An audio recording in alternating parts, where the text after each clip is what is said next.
ఒక టీటీడీ చైర్మన్గా తన బాధ్యత ఏంటి, వైకుంఠ ఏకాదశికి ఎలాంటి ఏర్పాట్లు చేయాలి, ఈఓని ఎస్పీని కలెక్టర్ని కలుపుకొని కోఆర్డినేట్ చేసుకొని ఎలా వచ్చే భక్తులకి అన్ని సదుపాయాల్ని సేఫ్టీని అందించాలన్న ఆలోచన ఇతనికి లేదు. ఇన్సిడెంట్ జరిగినప్పుడు కూడా హైదరాబాద్లో కూర్చొని ఉన్నాడు.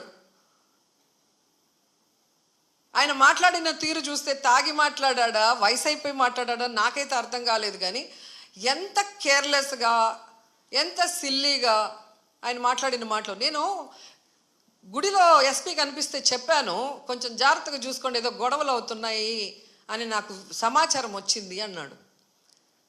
మరి ఎస్పీకి చెప్పిన తర్వాత ఎస్పీ కరెక్ట్గా చూసుకుంటున్నాడా లేదా మానిటరింగ్ చేయాల్సిన బాధ్యత చైర్మన్కి, బోర్డు మెంబర్స్కి ఉంది కదా. మరి నువ్వు హైదరాబాద్లో కూర్చుంటే తిరుపతిలో టికెట్లు ఏ కౌంటర్లో ఇస్తున్నారు, వాళ్ళకి ఏం సేఫ్టీ ఉంది, వాళ్ళకి ఏమి సౌకర్యాలు అందుతున్నాయో ఎలా తెలుస్తుంది మీకు?